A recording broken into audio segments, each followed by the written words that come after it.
There you go. Back again, y'all. Hope everybody's doing well here on another Sunday for another great episode of Section 300. Appreciate all y'all for tuning in. We're back and ready to talk a whole lot about a lot of stuff that's been going on this week. I'm your host, Garrett Thomas. Found me at Thomas7 everywhere. Joined by my co-host, Alec Foster. Alec, what's up, bro? What's good? And then our excellent third mic, we got Matt Brennan here, our patriot, our Boston analyst. He came back to talk his shit, and we're very happy to have him on. How you doing, Matt? I'm doing well. Thanks for having me back. Have we decided on a nickname for Matt? You pretty much have. We've been calling him Rory, so we kind of just rolling with that. So he's our Rory, and we're happy to have him on. So definitely happy to be back with you guys, and happy for another episode of Section 300. So we're here for episode 49. We appreciate everybody that's been tuning in. Find us anywhere you listen to podcasts. Find us on IG at Section.300. Find us on Twitter at Section300pod. Listen to us on Apple Podcasts, Spotify, here on YouTube. Subscribe to our page. Rate, review, subscribe, comment, all that great stuff. We're definitely appreciate all the love that you guys show to us. So now that is out the way, first thing I wanted to do before we get into anything serious, I wanted to send my prayers out to send my prayers out to Jabari Parker. The Hawks play the Lakers today. What happened? And it's going to be a rough matchup for Jabari versus Anthony Davis all night. Anthony, I'm sure he's going to cause him some problems. So I think it's a good game right now. Oh, they're playing right now? Yeah, they're playing right now.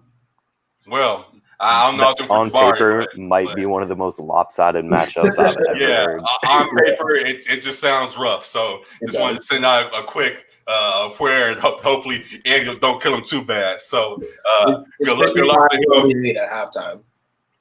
Oh, so all right, it's something semi-close, decent game. Good to have that. But we will get to all the NBA happenings very soon. First off, though, I wanted to get some other things that have been going on recently. We talk sports, music, all that good stuff here. We talk about all the major news. And the most major of things that happened this weekend, first off, was Joe Burrow winning the Heisman on Saturday. So, right. Are you guys against that at all? Are you guys for that? Joe winning the Heisman. As soon as I saw him play like that Alabama LSU game, I was like, all right, like he's the one. Yeah, he's legit. Exactly. Yeah, like it pretty much didn't he win by like the largest margin? It was a landslide. Total points, something like that. Yeah, I think I saw some report. I don't know if it was this report or there's another Player of the Year type award as well. And Joe Burrow had 50 first place votes, and excuse me, and the second closest guy was Chase Young from Ohio State. He only had 3, so 50-3. I'm pretty sure it set some kind of record for largest separation. So, right. I agree with both of you guys. I think Joe Burrow deserves all the accolades he's been getting. He's been a stud ever since he showed up in Baton Rouge. So, very happy for all the success he's having over there. I talk about USC a lot on here. I'm very happy for Orgeron, though he's not in USC anymore. Happy for all the success he's having at LSU. And again, I picked them to win the playoff, and I'm sticking to that. You guys have any changes to your predictions, or now you're gonna make a prediction for the playoff? Oh yeah, go for it, Matt. Yeah, I mean, I'm not the biggest college football watcher. So just off top, I think I'm gonna stick with LSU, roll with the hot team. You know, I think it would be cool to see them win. You know, Joe Burrow, you know, his speech that he gave when he won was pretty cool. So, you know, for someone that is kind of on the outside of, you know, college football looking in, I'd like to see them win. Definitely rooting for them. I think that makes it unanimous for all three of us that we're all rooting for LSU. So hopefully it does not jinx them. Hopefully that locks them in to get it done, and we shall see how that happens as we head into the new year. So definitely looking forward to all of that. Where else I want to go in regards to actually something that was interesting with that as well, transitioning us from NCAA to NFL. Something that was mentioned is that Joe Burrow is 23 years old, winning the Heisman this year. Right. And we have a guy younger than him in Lamar Jackson on my Baltimore Ravens, who's 22 and is clearly the front runner for MVP right now. Yeah. So crazy how time works out for some guys. Some guys have to wait a little bit longer to get the accolades. Others, it comes a little bit faster than it would for most. So either way, it's worked out great for both, and I'm very happy for their success. Going to Lamar Jackson, loving what I'm seeing from Baltimore. He seems to have locked in the MVP award over this week when he blew out the Jets on Thursday night. So still getting over the flu and things, but very, very happy with what I'm seeing from Lamar Jackson. Very happy with what I'm seeing from the Baltimore Ravens. Loving what I'm seeing across the board. I mentioned a while ago that Harbaugh needs to be head in Coach of the Year discussions, and I think he's starting to get more in that conversation. So very happy for all of that, and I just love where we're at right now.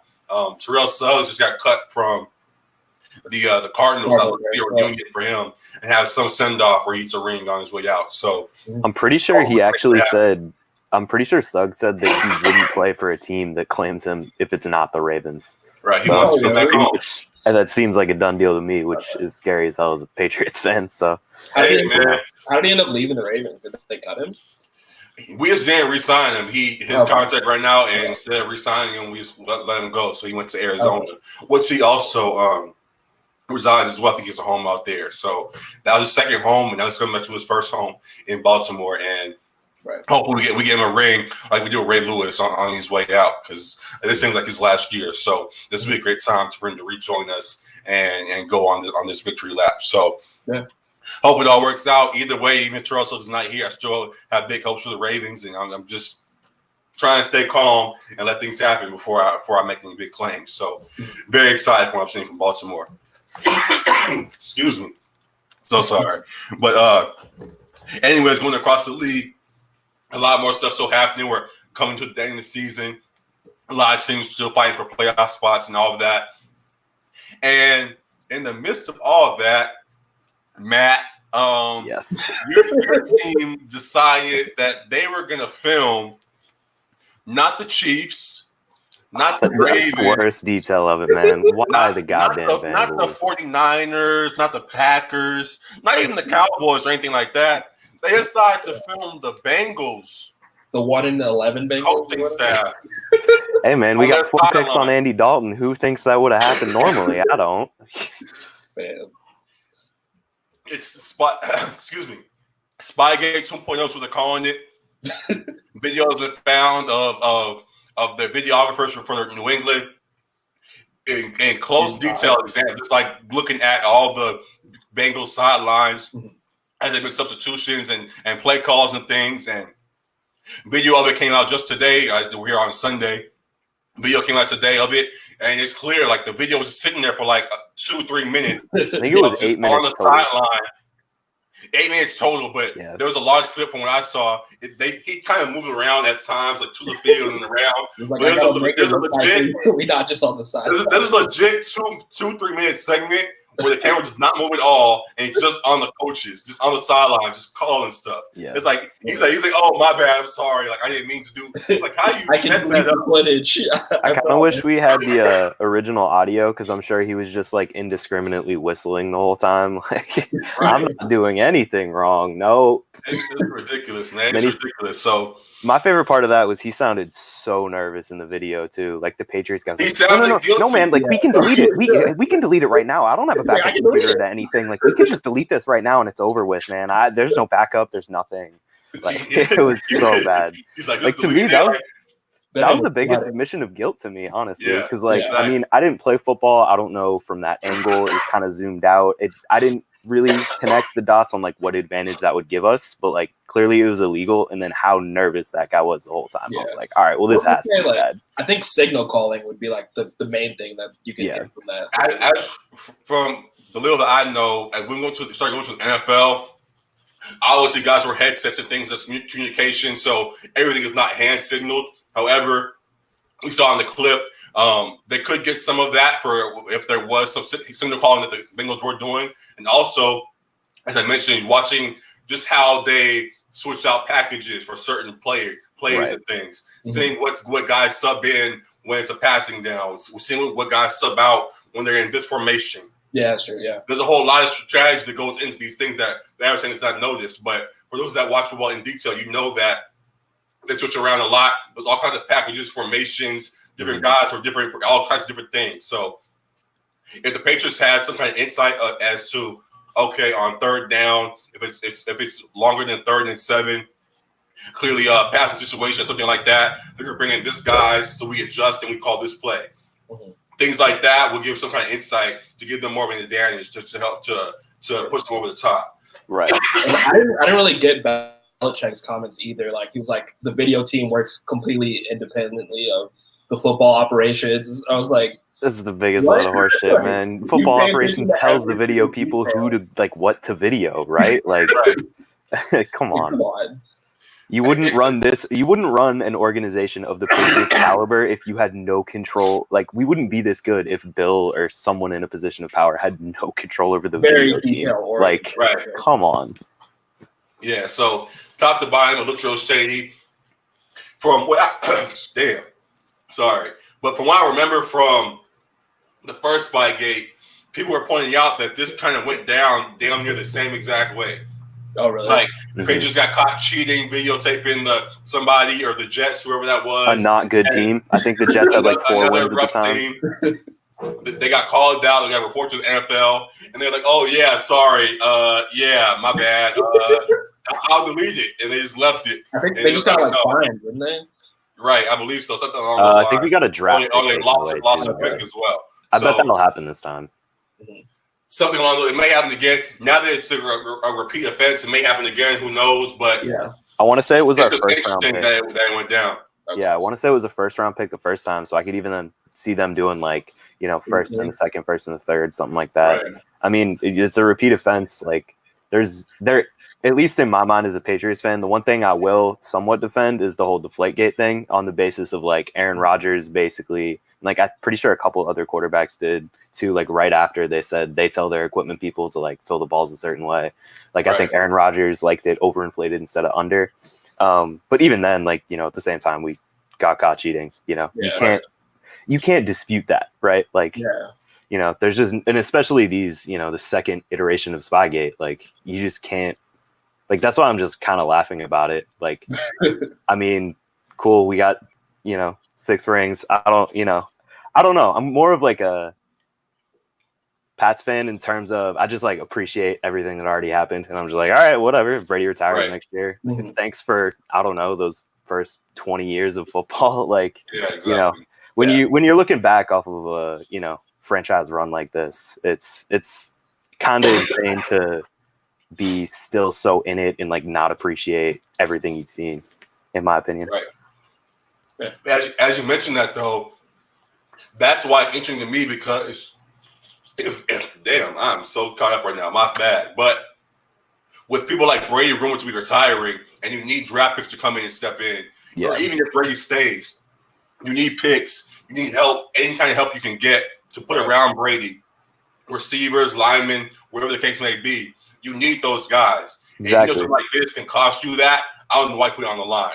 Mm-hmm. No, especially I agree. For the Bengals. Like that part still, I don't understand why it's the Bengals, but all day, even if they were doing it all year long and just got caught on the Bengals, them doing that and them getting found out in this manner and it may costing them again. It's just like I wouldn't even take that risk when you already, like you mentioned, won 6 rings, when you're already this historical team, you have no more to prove. So why cheat and try to stay ahead? I mean, you already have a legacy established. Probably just addicted to getting that like extra advantage. Like I think, like you said, like it's probably been done other weeks, just like not gotten caught. But like, I'd even say the upper hand.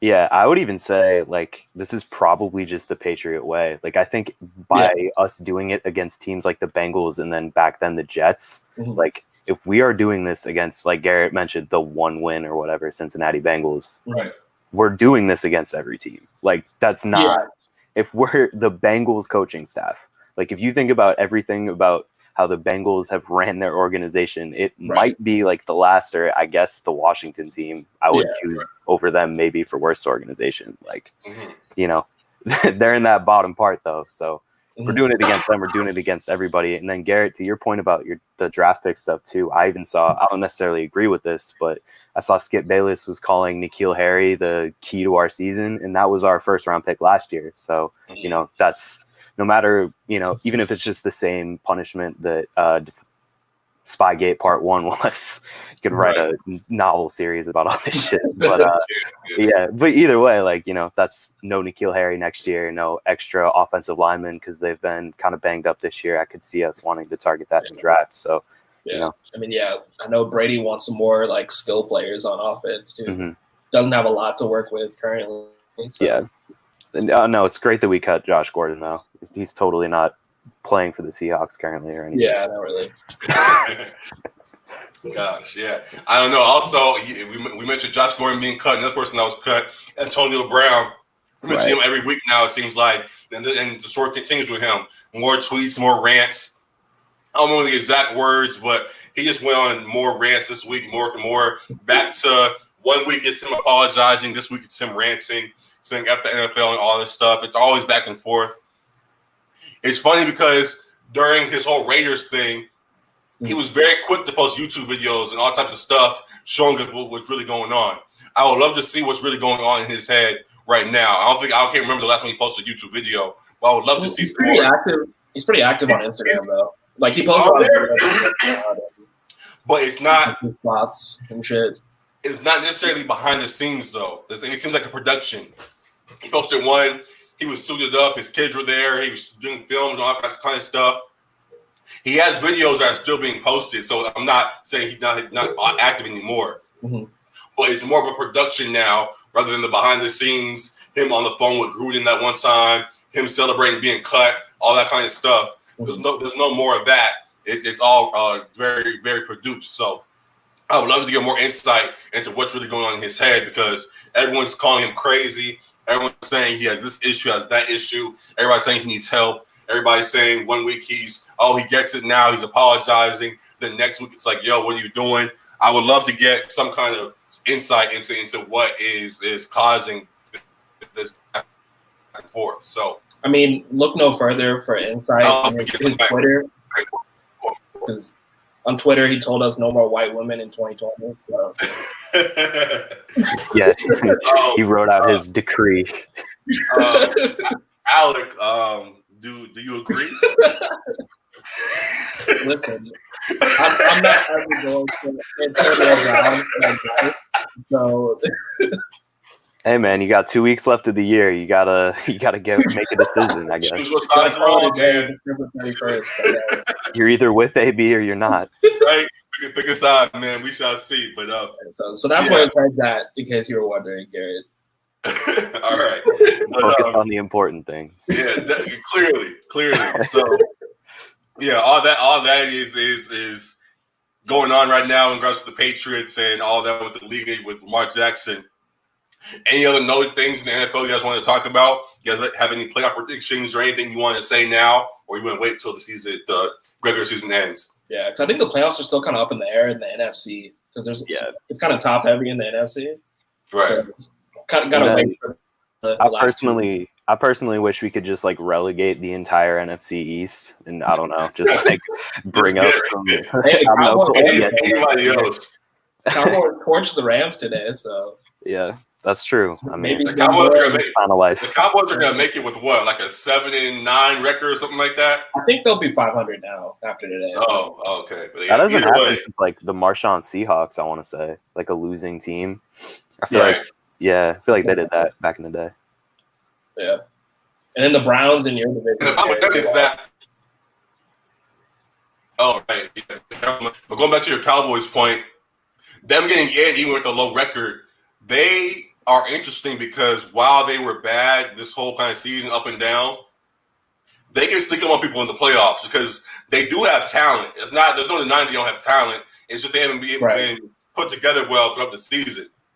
But if it's time to really play, talent, they should be able to put things together. So I'd be nervous playing Dallas in the playoffs, to be honest, because Zeke and Dak and that defense, all those guys over there, if they figure out or try to step up in the playoffs, they can upset somebody. So we shall see. I'm not going to make any predictions just yet. If I'm going to put Saints, I wouldn't be too confident playing against them. Say that again? If I'm like the Saints or the 49ers, I'm not really worried about the Cowboys. They're probably the only two. Everybody else, you got to do some prep because if Dallas steps up at all and becomes a team we thought they were or even close to that, they could shock a few people. So keep your eyes on them. In that same line, going to your Browns point, they never lived up to the hype. Never even got close. They were a mess from start to finish. They lost to the Arizona Cardinals just today. It's just been a bad look all year round. Juice, Jarvis Landry, and OBJ reportedly went out. OBJ doubled down on it this week reportedly. verifying, like, this is not where I want to be. Hey, you're telling everybody after the game, get me out of here, bro. It was clear from the jump that was not where we wanted to be. It was clear that the Giants sent him there for that exact reason. Like, hey, you don't want to be with us. We're going to send you to the worst place in the league to suffer in. We're going to send you to Cleveland and figure it out there. And he tried to hype it up. The whole world tried to hype it up. ESPN had them favored in every game in the preseason. I mean, like you said, like the Cowboys, they're extremely talented too, offensively. Yeah. I think the main hole there is Baker. I mean, like, he played decently the last 5 or 6 games or whatever, but Stephen A. has pointed out he has more commercials. Like Stephen A. said, the boy got more commercials than he does wins right now. Like, it's not a good look. His focus is got to refocus and really try to get this thing under control because it's not looking good at all over there. So. Yeah, Baker should have been studying playbook and watching film instead of hand mowing the entire stadium. Yeah, like come on now. So they got a whole lot of things to turn around over there. I honestly don't, as a Ravens fan, like y'all can suffer. I didn't see it being this bad, but I did think the Ravens were going to sneak ahead of them. I didn't think it would be obvious like it is now, but I had the Ravens ahead of them always. So I'm fine with how the results are. And we shall see what happens with OBJ and all those boys going forward. They have a great offense. They have pieces. I feel like though OBJ wants out, it's going to turn to a situation where it's either OBJ or Baker. Are you going to keep the quarterback and roll with him, or are you going to trade the wide receiver? Because when your wide receiver wants out, it's because he's not getting the ball from the quarterback. But if you don't trust that quarterback, you'd rather ship him out than lose your top 5 talented receiver. So we'll see how that goes in the offseason. Hopefully things work out for OBJ. I'm a fan of his as well as Jarvis Landry, and hopefully they turn things around over there. So looking forward to all that. Cam Newton. Say that again? Maybe they should go after Cam Newton. Yeah. But no, because as much as I love Cam Newton, he's not the passer that would appease OBJ. OBJ needs to drop back. He needs one of these top-tier quarterback, like true passer, whatever you want to call them, quarterbacks. Cam Newton to this day. But we haven't seen him with a back top tier passer. And we see what he's done even with the guys he's had. So as much as I love Cam Newton, as a team it might work out as a whole. But for OBJ's success, I don't know if Cam is the right guy for him to bounce back with, because Cam still has throwing things of his own he has to fix. He's the one dealing with certain shoulder surgeries just right now. So we still has a lot of things he has to recover with, and I don't know, but it could happen. I'm fine with it if it does. But just in a perfect world, my first thought would not have been Cam. So that was just my opposition to that. My kind of first thought for where I'd want him to go in a trade, because I mean we kind of seen with like Antonio Brown and guys like Jalen Ramsey, when stars aren't happy and super vocal, like they're like Garrett led with, they all have made it clear they want out. Right. I mean, you were just describing how you want your pocket passer, a guy who can throw the deep ball. Put him on Kansas City next to Tyreek Hill. I have no idea if the money can work, but like it's just going to be a couple of draft picks. Like, what is that to Kansas City? You're probably you're going to have a historical offense with all those weapons for Pat Mahomes. So I like that, but at the same time, I don't know if Kansas City would want that, because they're kind of New England-ish in that Patrick Mahomes can get back there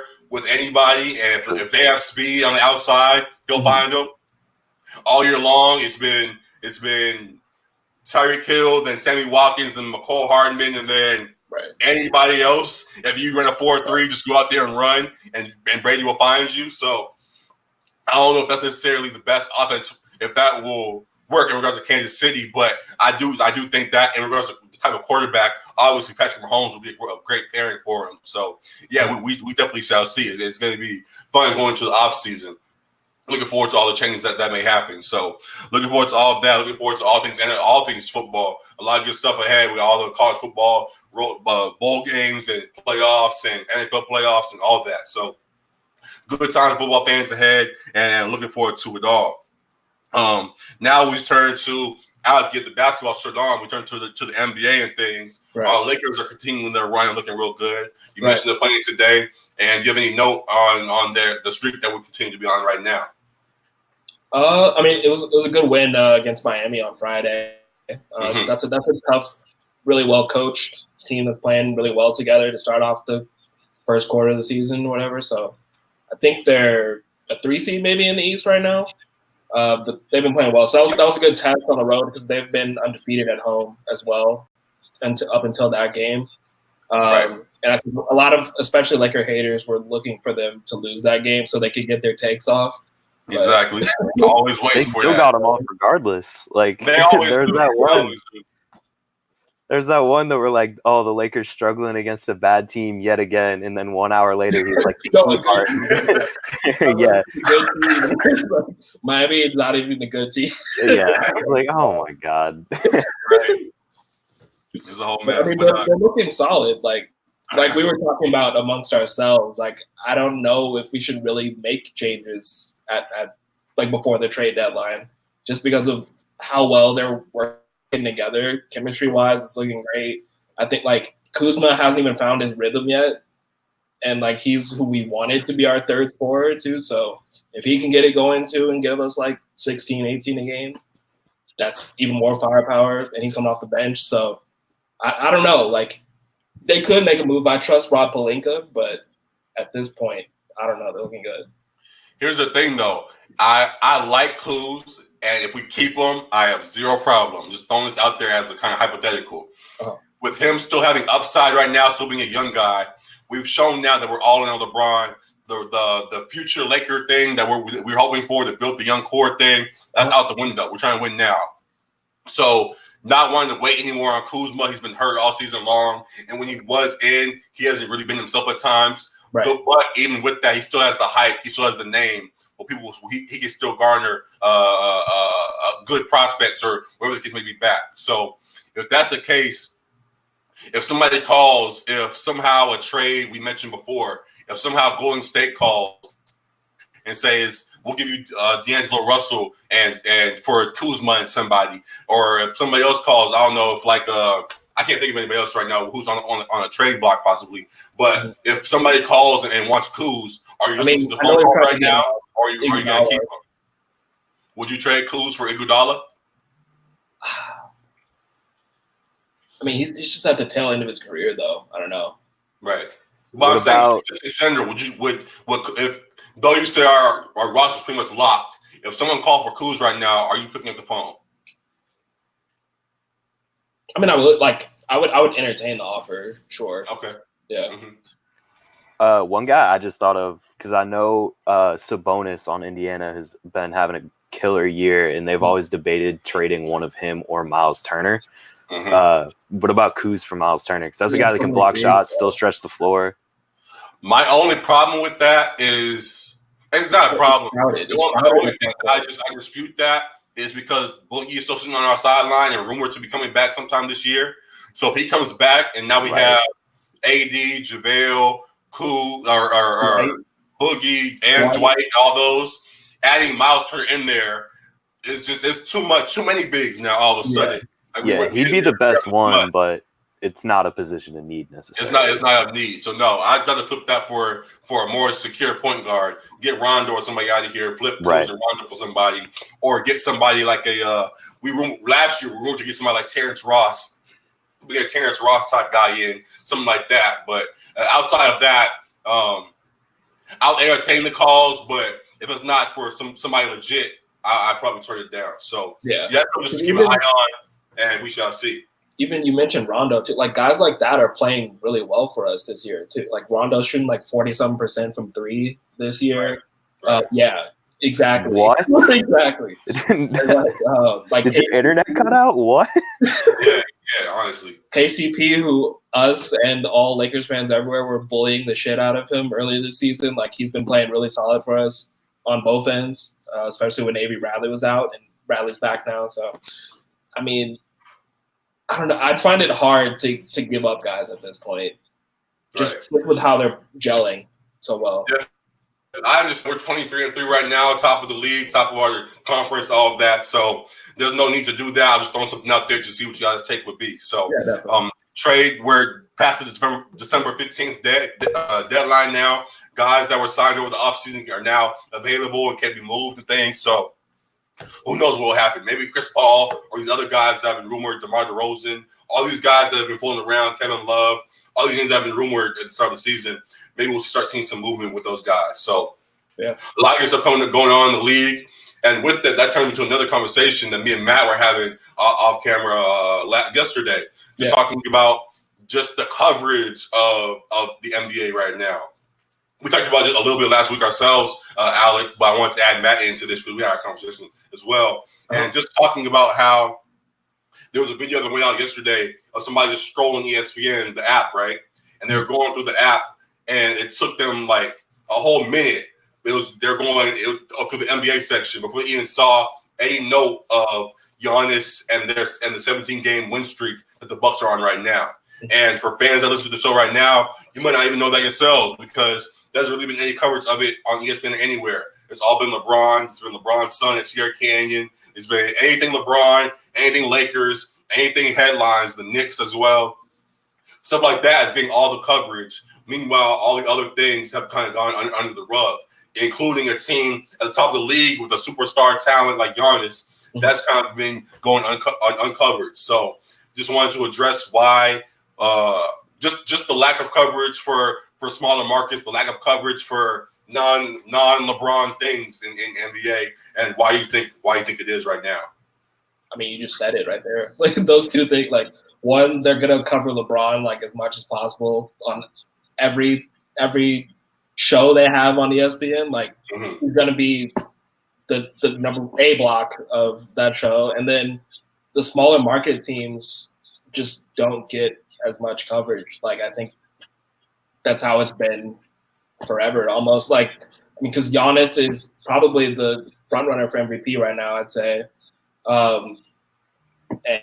And like you said, they have a 17-game win streak, but they're not going to get that coverage. And I think LA is such a huge market. Like the Lakers are always getting covered, even when they were bummy the past 5-6 years. Like when we drafted Lonzo and had the young guys, like they were still getting 30-something nationally televised games and stuff, even though we weren't making the playoffs and everything. So media loves to cover like those big market teams, and especially the Lakers with like their legacy and history and that kind of thing. Right. Yeah. But then what kind of ends up annoying me is when it gets away from the game itself. Like this is hypothetical. I have no idea if this is true, but it wouldn't surprise me if ESPN has written more, or like written James Dolan's name more often than like Devontae Graham. You know what I mean? Definitely. Like, I think I couldn't confirm that, but I'm with you. I get what you're saying. Yeah, so like, why are you talking about this shitty owner just because he happens to own the Knicks when, like, you could use any example of a guy like Devontae Graham. He was just someone on my mind because he's probably the MIP right now. And since he's stuck in Charlotte, small market, Kemba just experienced that.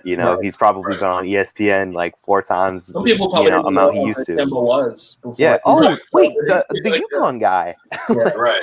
Yeah. Like, oh, that's where he is. He must have been in Europe. Like, but yeah, like it gets annoying for the casual fan, and I think it's kind of following a larger trend in all media where everything is just kind of created for the lowest common denominator, where like basically ESPN, instead of choosing to talk about different topics with each show and use the unique takes of everyone who's on those different shows, they just assume everyone didn't watch, the program before. So it's the A block repeats itself, the B block repeats itself, and that's going to be LeBron, that's going to be the Knicks, that's going to be the Celtics, Clippers, etc.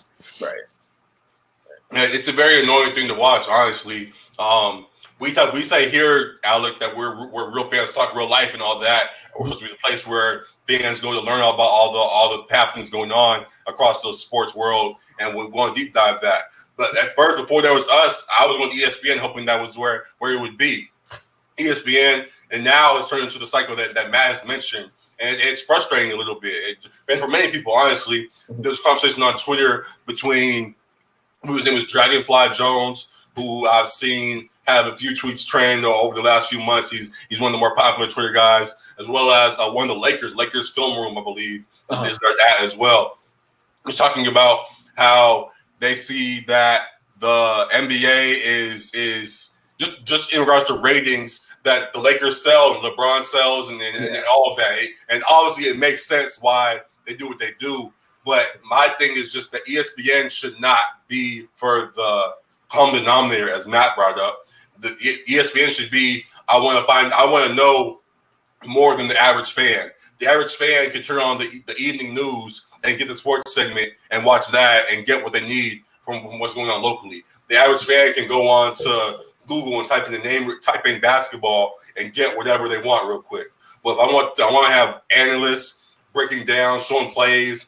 I want to get the sleeper guys. I want to find out, this kid Devontae Graham is in Charlotte balling all of a sudden, potential all-star in the East out of nowhere somewhat. I want to find out about a guy like him. ESPN should be where I go. But ESPN is not that right now. And it's a confusing thing to me. The cycle that they remain in is I don't know why they continue to stay that way.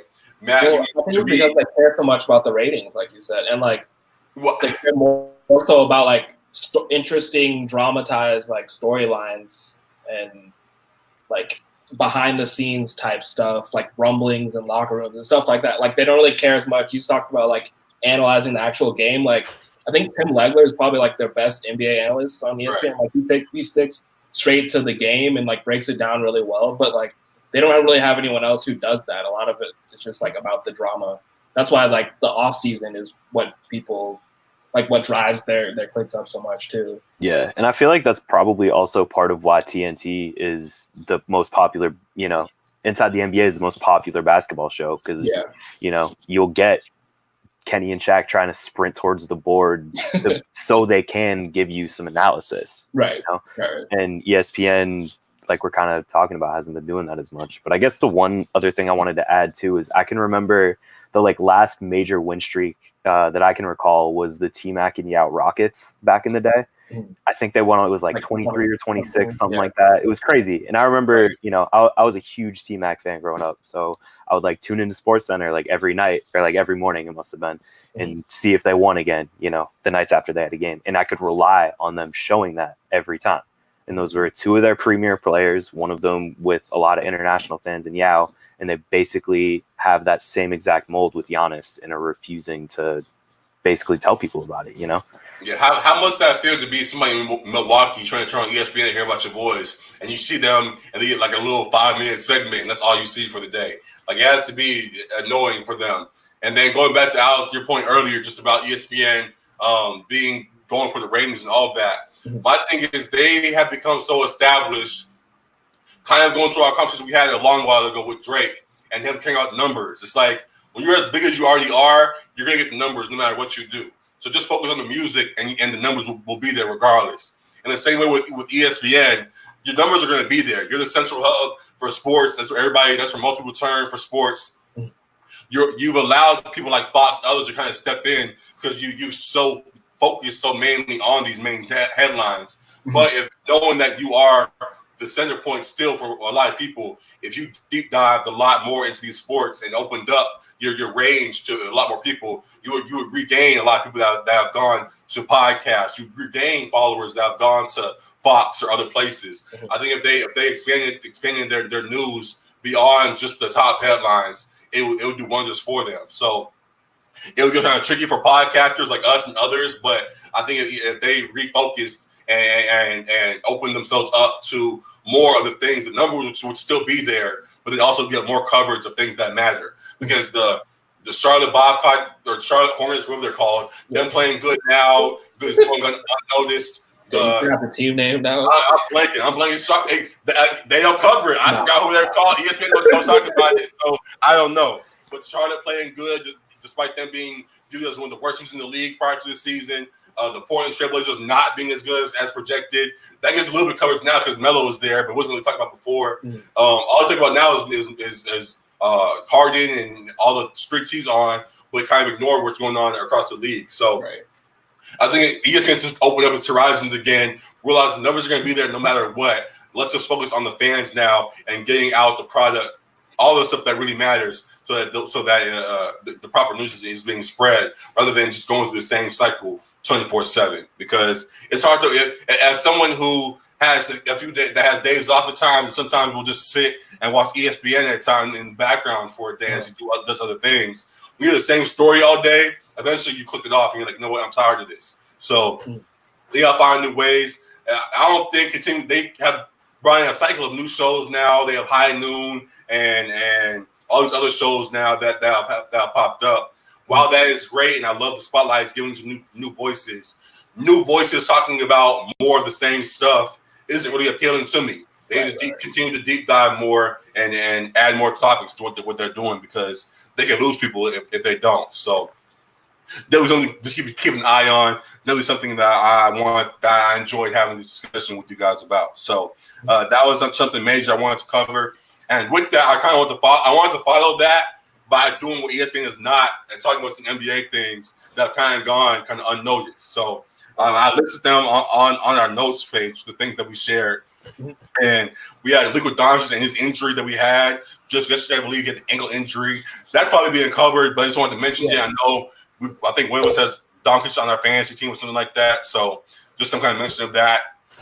They're going to tear their third in the West right now. So that was very surprising. Yeah, he's going to be out in a few weeks, and we'll see if that creates room for Kristaps to step up and be the guy that we thought Porzingis would be in New York and all of that. So I keep an eye on that there.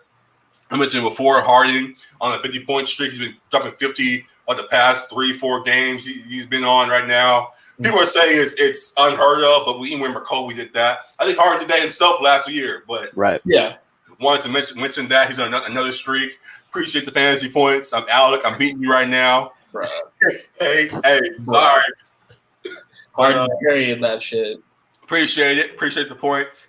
Also going across the league. Miami is top 3 in the East. Miami's looking real good. You just mentioned the good game they gave us a couple of days ago playing against the Lakers. Good stuff there. Love what I'm seeing from all the rookies. We've been the whole world, not the whole sports world, is kind of joking on Dion Waiters right now. Things have been going bad since that plane flight that he was on and seized up because of the gummies. Came back and his spot's been gone to Kendrick Nunn and now Tyler Herro and Duncan Robinson stepped up as well. A lot of these rookies that stepped up. Miami did a great job in scouting and getting these new guys in. They all did a great job, but now it's been on the detriment of guys like Dion Waiters. So hoping that Dion Waiters has a turnaround. They said Miami's determined to get him out of there. They're going to find him a new home. So hopefully they find him a good spot where he can play and get a chance to redeem himself. Because it's been a rough start to the season for him, definitely. So that was another thing I wanted to mention. Also, another squad. We got the Raptors are balling in the East without Kawhi still.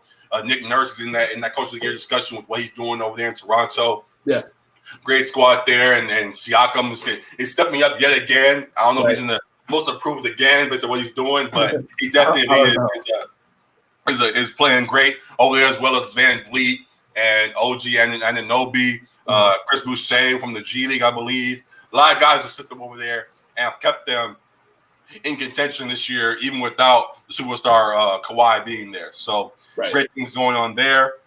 I mentioned Charlotte. We have Devontae Graham playing good over there. PJ Washington just went down with the injury, I believe, a couple of days ago. But him, as well as a few guys over there, have been playing real well. Malik Monk had a buzzer beater earlier this season.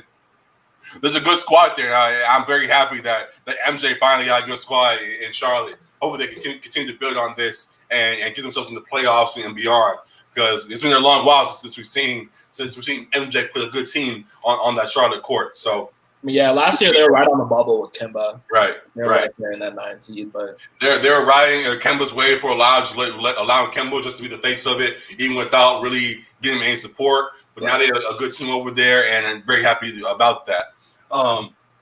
Matt you mentioned Devontae Graham a few times. Yeah. And with Devontae, because he plays the PG, and you was a Celtic fan. Former Celtic Terry Rozier is now in Charlotte. Yes, Terry's been playing well recently too. He had a slow start, but they're both playing well.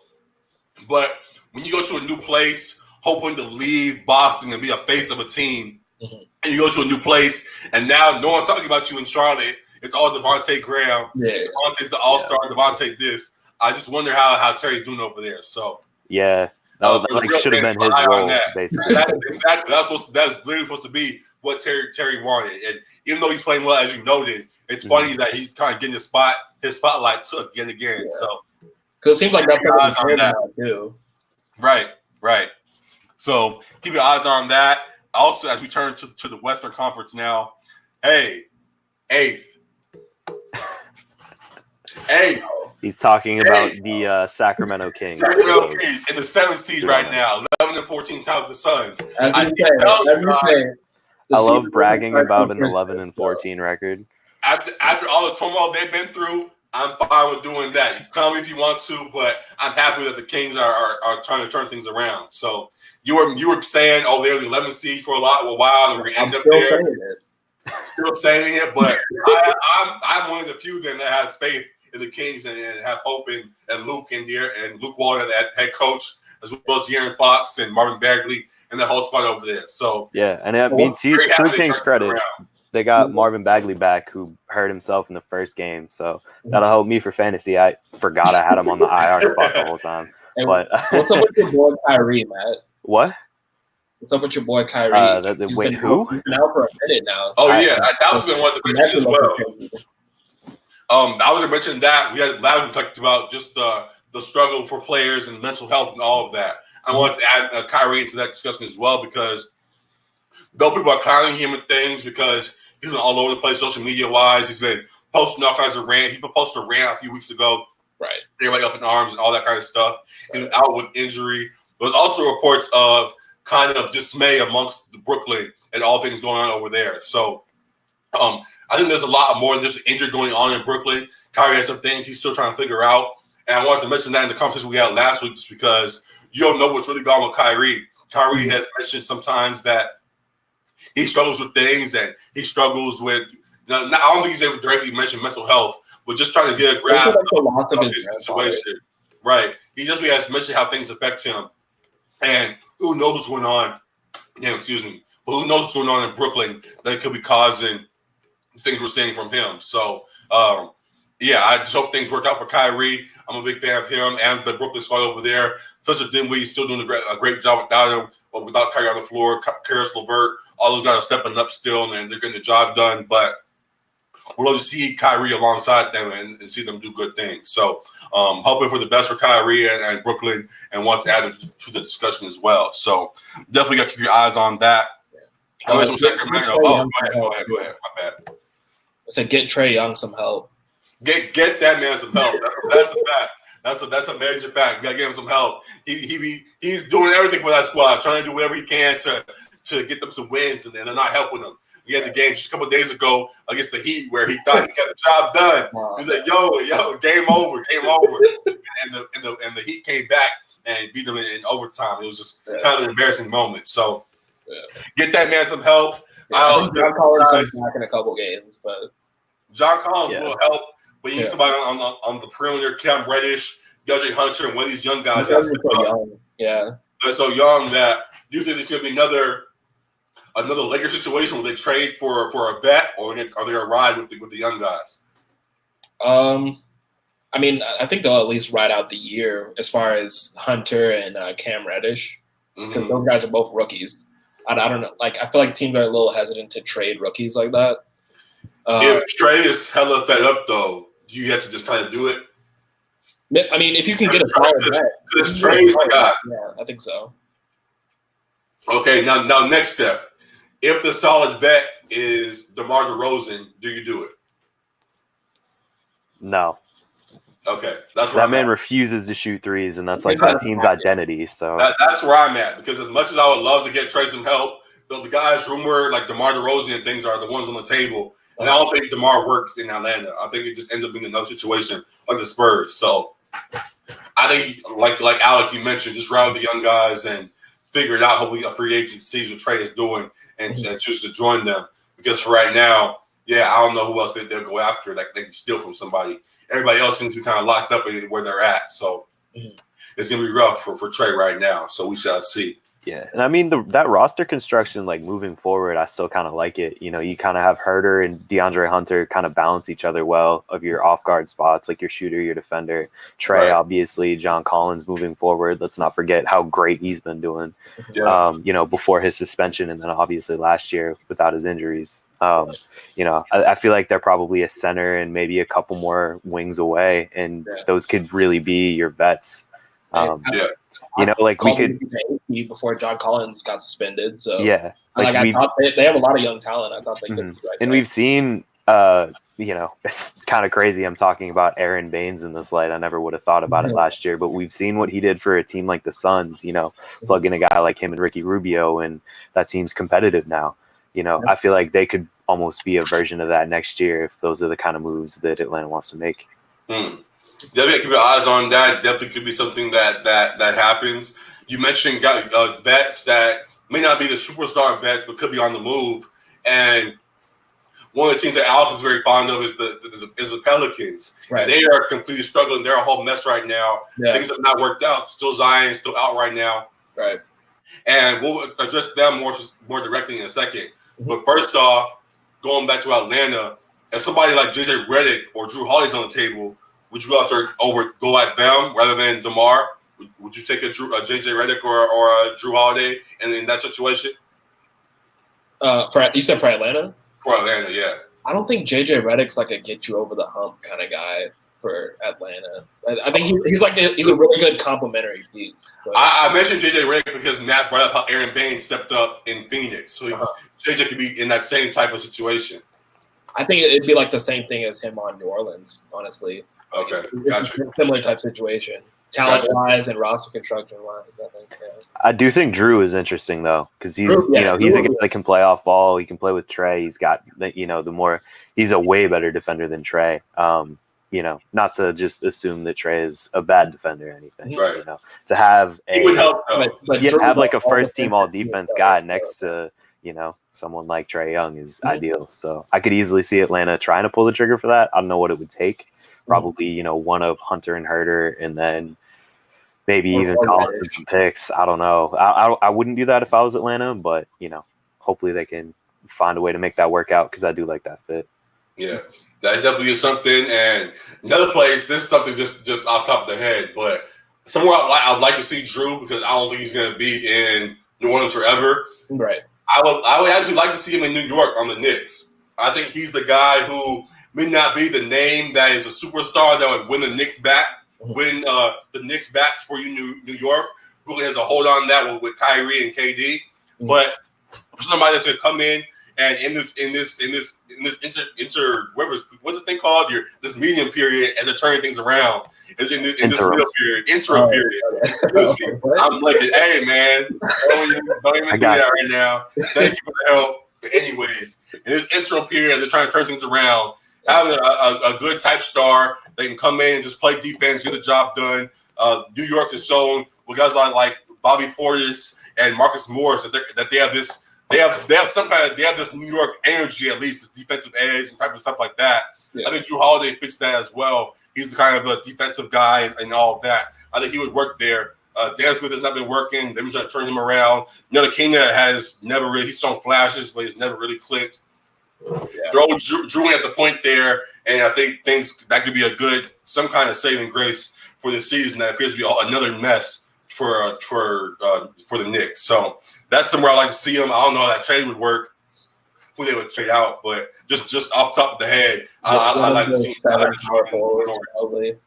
Yeah, definitely. Yeah, sure. Yeah, give him Julius Randle back. Yeah, shit.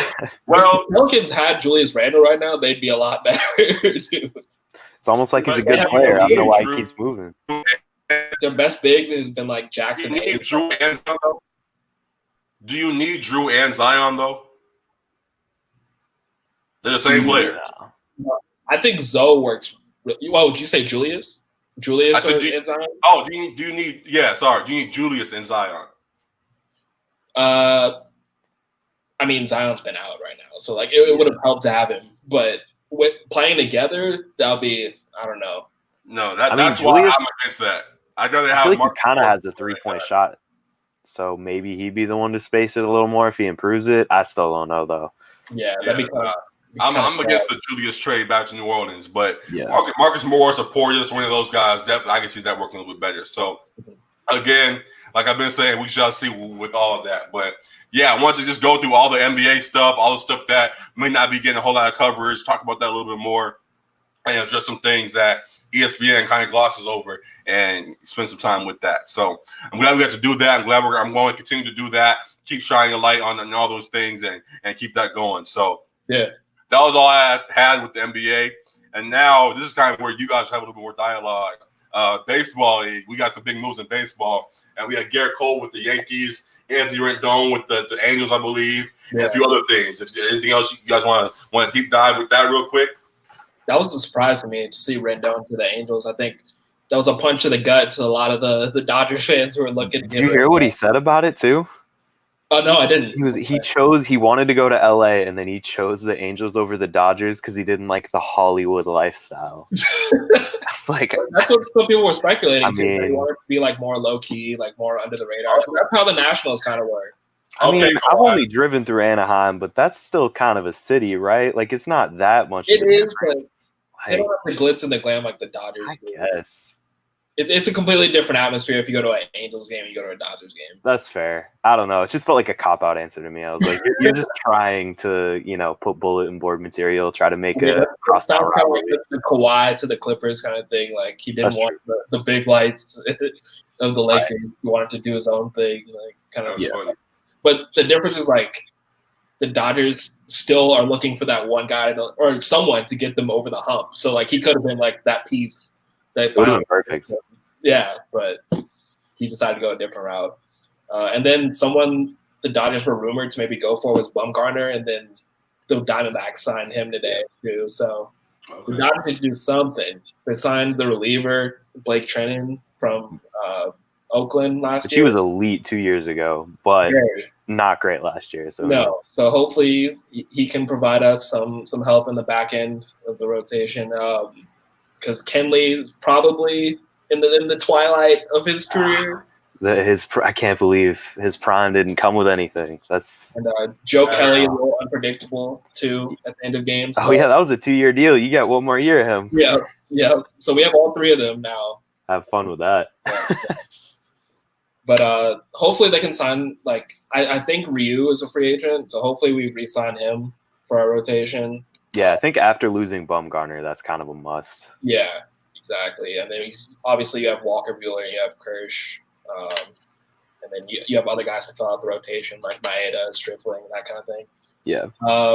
Were there other big ones around the league? I know Strasburg re-signed, right? Yeah, he did. That was like $245 million or something like that. Yeah, that was insane. And then the only Red Sox signing I know of was Jose Peraza, who was a utility infielder. That was the only other signing I've heard of. Were you going to say something, Garrett? Yeah, I just wanted to ask a question going back to the Anthony Rendon signing to the Angels. I know the Angels have been struggling for a while, even with Trout there. Right. How much does just that one addition help them? A few games, I'd say, but I think they need pitching. Yeah, they'll need pitching. Is it worth 320 or whatever? How much he signed for? 280 mil. Is it worth that much? I think it is because it's trying to keep Trout happy. I know there's like whenever his contract is up, I think he's from Philadelphia and is maybe friends with Bryce Harper. That might have been another layer, but a lot of people were connecting him going back home to the Phillies. But I think it could. I saw their projected lineup because Ohtani is going to be fully healthy to the point where he can pitch and hit again. Right. So they'll have those three guys down the heart of their order. I think they had a couple of other decent pieces. Yeah. I think it was their projected, starting lineup, batting order. And I think there was only one guy on there. I was like, I don't know who you are. So that's a fairly good sign. They're hitting. Their lineup's going to be nice. It's come down to their pitching because Ohtani would be their ace right now if he's pitching. Got it. Yeah, that's not good. After that, you probably wouldn't know the name Garrett if I said it's Andrew Heaney and Okay. Do they still have Jeff Weaver? Back and learning. You say whatever you want to say. It's not with me. Yeah, no. So they need to upgrade their starting rotation. But Rendon definitely does help defensively and in the lineup for sure. Gotcha. So I'll definitely keep an eye on that. You guys mentioned the Dodgers and Kenley Jansen. What else can the Dodgers be doing right now to get back to the top? A lot of people are clamoring for a Francisco Lindor trade. He plays shortstop for the Indians. Right. I know that name. What'd you say? I said I know that name. And then, the Red Sox are thinking about trading Mookie Betts as well, which would – he'll cost a lot in a trade, but that would be entirely worth it. Yeah. I don't know what the Dodgers would package for that, but people are saying it's a couple of our young prospects who have played really well. So Dustin May, who started a few games for us, and then Gavin Lux. I've heard of him, yeah. Maybe picks or more prospects as well too. Yeah. But then a lot of Dodgers fans I'm saying don't want to give up those guys, and I understand that. But if you can get Mookie, he had a down year last year, and I think he still was either first or second team all MLB. So, from a Red Sox fan standpoint, I don't want to trade him at all. Basically, the only reason that we would either trade him or we were thinking about trading JD Martinez too, but I think he re-signed fairly recently. Okay. But yeah, the only reason we're doing that is to avoid paying the luxury tax. And one thing I wanted to ask you guys is how do you feel? I noticed, at least with the Red Sox, there's kind of this complex fans have where they deeply, deeply care about the luxury tax, which is really just the owner having to pay a ton more money. Yeah. So especially with the Red Sox, they fully knew they were putting themselves in this position. We knew we had Mookie Betts as our MVP, and then we gave giant contracts to guys like Chris Sale, JD, and David Price. Mm-hmm. I think that Price's was already on the books, but we've known about all of this money, and we've known we're going to have to extend guys like Mookie and Andrew Benintendi and some of our other young talent. So you should have planned for this. Don't arrive at this point and be well, we got to trade him. I'm a friggin' billionaire that also owns Liverpool, the people that own the Red Sox, but I can't pay this luxury tax, so we're trading away the MVP and your 5-year-old's favorite player. That just doesn't sit well with me, and I don't really get why fans are so quick to defend that.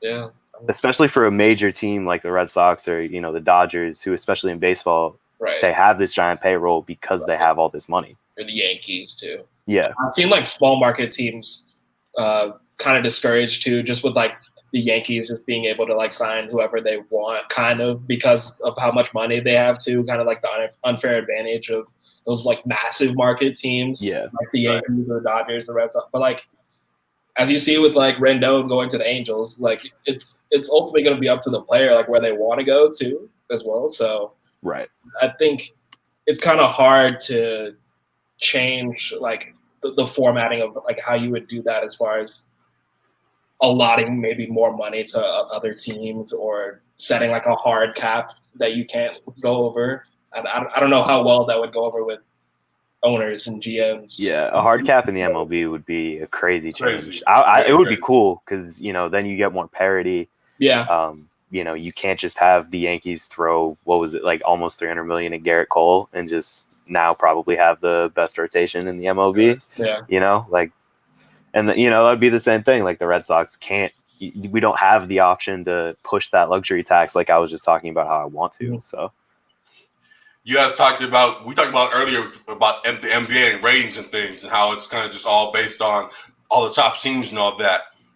In the MLB, if there was a luxury cap and there was now more parity in the league, would that be a good idea right now? With they're already struggling with ratings, wouldn't that kind of make it kind of harder for them to get more ratings, to get higher ratings? Yeah, I would lean towards not doing it just because you haven't even seen a repeat World Series winner in 10 years, or something 10, 11 years. Right. So clearly, even with the uneven salaries for different organizations, you're still getting parity in who's actually coming out on top every year. The Nationals were not picked to win the World Series this year, but they got it. So the system is somehow working still. Yeah, exactly. Yeah, we saw the Royals win not too long ago. Yeah. That's another good example of a small team. The Tampa Bay Rays seem to pop up out of nowhere all the time. It'll just be they'll be great, 3 or 4 years to retool. They're great again, Yeah. It's also because like baseball is a different sport too, where you very much need like a complete team. It's not like basketball where like 2-3 all-star, superstar type players you can dominate. Right. You need a good rotation. You need good hitting. You need good defense. You need a good manager. Like you need all the elements to be going in your favor. You need good like scouting, like good prospects. Like all of it's important in baseball. So yeah. So I think. Yeah, like as you guys are saying, just if it ain't broke, don't fix it. So leave that alone and just hope for the best. So keep our eyes on all of that. Definitely going to continue to keep eyes on baseball. I'm still making learning still, but I'll be watching as well going forward. So appreciate all the insights you guys share in regards to all the signings and all of that. So definitely good stuff there. Anything else? Any sports wise you want to mention real quick? I don't think so. No other sports news. All right, cool. So now we can go to another side that we enjoy talking about, and that's the music side. And a lot of good stuff has been dropping. I'll start under the radar for all those that are on our IG at Section.300. I provide you a list every week full of good music for you guys to check out. And we have another great week of music, man. We got Free Nationals, Anthony Packard and his crew. That's a great project. You got the Sean right there. And I'm just good because the project was real good. I really enjoyed what I got from them. A lot of great features on there. Griselda and the whole crew showed up on there. Yes. I think was that Mac on there, or was that the K.T.R.00 project? I think Mac was on somebody's project this week. But yeah, he was on Free Nats. Free Nationals, yeah. Mac Miller had a feature on the Free Nationals project. Great to hear more verses come out from him. So a great project from them. Just top to bottom, I love everything I heard from them. Definitely be in rotation for a little while. So yeah, just to add to that, on site, the one with JID, that track might be my favorite song of the year. I'll have to think it's about up that there. one, hey man, that one's up there. It's really good. So definitely some good stuff from Free Nationals. JID. I know. It's good, legit. dude. Yeah, J is real good. So definitely gotta check them out. Free Nationals with a self-titled project called Free Nationals. So check that out. Now, as I mentioned before, also K.T.R.00 dropped his project called Bubba. Real great project there. That might sneak into one of my favorite albums of the year. Like just as a complete body of work. Yeah. Y'all quick to do that with albums that just came out. I'm just saying, in the top 10. I say that, and just because that's one of the first albums where I've truly sat with all of it. Like there's a lot of albums, like we mentioned, Roddy Ricch and other people, where there's a few songs that stand out to you that you go back to in rotation. With this album, like so far, I just play the whole thing straight through. Like there's not one song where I say, "Oh, skip that." Like no, every song like I really enjoy. If there is any standouts, I really enjoy the Sir track at the beginning, Go DJ. But besides that, everything on there is really good. So K.T.R.00 delivers it again. Yeah, that was what I noticed. Definitely. I didn't feel it. Maybe I just kind of forgot about it, but I didn't notice that with 99.9%. And no, it kind of was spread out a little bit. Yeah, in order to do that with like that, juggling that many features and for what it's worth, like kind of different styles and like morphing it into what he was doing with that album was honestly pretty impressive. Yeah. And then going to this one, how he was able to take a lot of different people, different styles of people, and put them on into the sound that blends very well. Sir and Mick Jenkins, and he had verses from I can't remember the other name, blinking, but just all he had very diverse crew feature on this project, and it still flowed very well. So project you just press play on and enjoy the whole thing that you put together. So really enjoyed that project. Then we check out K.T.R.00 and his Bubba project. Also, we have another project. This dude goes by the name of Kevo Mooney. And at first I put the project on the list solely because of the cover. The cover. There's a project called Baby Goat, where the cover is a goat literally giving birth to him. Like he's probably out of a baby. That's why I refuse to listen to that album. I was like, nah, you lost me. Okay, part goes to music. The best part about it is that this is a part of like a trilogy he has going on. Oh, so really? The first cover he's a cover of the goat on the table getting examined, and he's in the little monitor, the ultrasound, like he's about to be born. And then there's another one. I can't remember exactly how the second one goes, but another one with the goat and him about to be born. and then now it's him actually coming out like of the GOAT. Like that's the back of the CD. Yeah, that's what it was. It's like, oh my god! Like the covers alone were just great. Definitely one of the better album covers I've seen in recent memory. So definitely. With that, check out the project, and I enjoy it. Okay. I'll first listen. I don't want to just say it because it's mainstream, but honestly, he has kind of something about it. Him reminds me of the Baby in regards to how he just kind of grabs you immediately on tracks and things. Definitely has a persona in his music that I enjoyed all the way through. So if you like that fun style, like the Baby, like this fun music and all that, he definitely has trap elements as well. That there's no denying about that. Definitely like the hard music, trap music, whatever the fuck you want to call that kind of genre. He's there and he delivers with that. So this project by Kevin O'Mooney called Baby Goat, check it out. Let me know what you think, because he's definitely one that's gonna make some headlines, I think, going forward. So check that out. And another dude by the name of I think he goes by the name of Lancey Foe. He has a project called Friend or Foe. He does Foe, F-O-U-X, which is why I kind of started on his name. But I think he's from, I don't want to say the UK. I don't remember exactly where he's from, but he definitely has some type of British or some kind of accent to him. And just British, but raps and all that, and real good music there. Check him out, Friend or Foe. And then going back home to LA, this dude by the name of Nadia. Nadia, the guy, is the name of the project, just dropped, and good stuff on there. So the short list this week, but real good music. I've gone back to a few projects in regards to like Roddy Ricch, as I mentioned before, Rod Wave. I mentioned Rod Wave. I just kind of skimmed past him a few weeks ago, mentioning him kind of like he kind of like NBA YoungBoy type wave, but I can't stop listening to his music. Like I really enjoy his music. A lot of good stuff he has on his recent project called Ghetto Gospel. So I go back to that a lot. As you mentioned before, Alec, I go back to So Much Fun by Young Thug.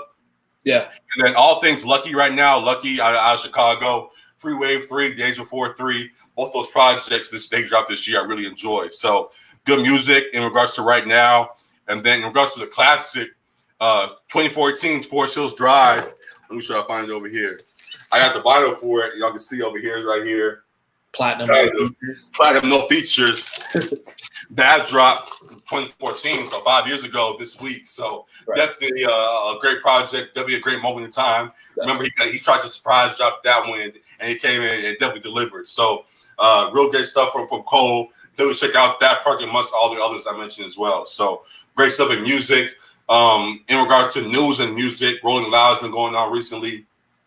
That's been going. People saying Chance put on a good show. People saying Lil Uzi, who just finally dropped a single, that Futsal Shuffle, whatever you call it.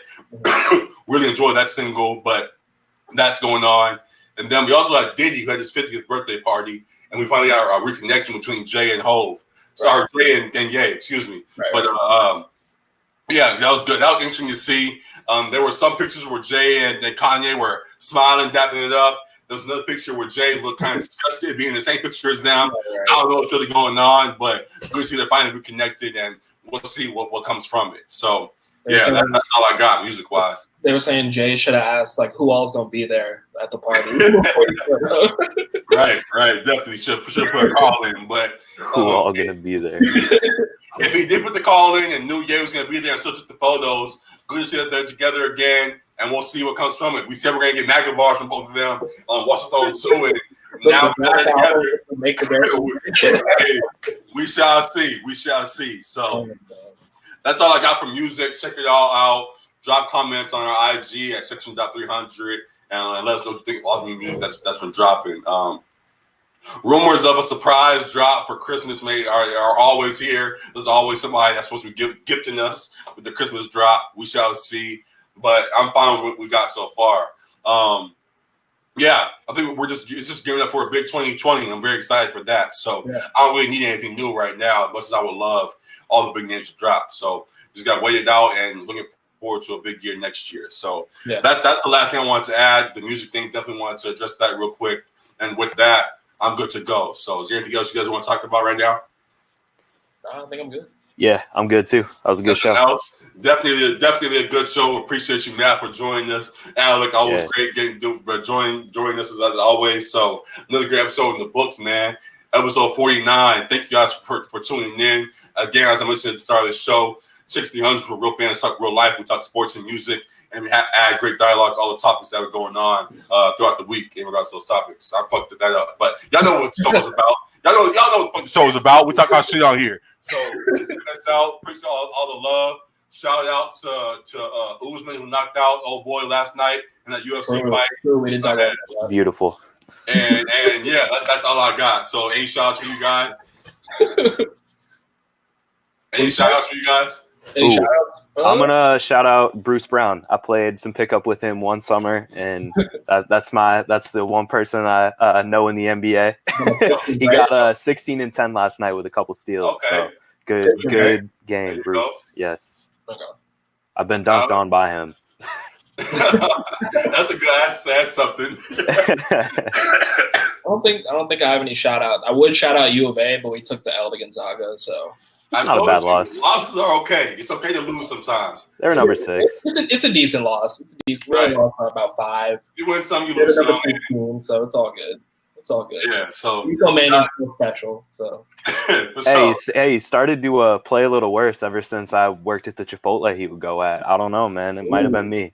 You put some egg in it. You gave that Ebola. What you do?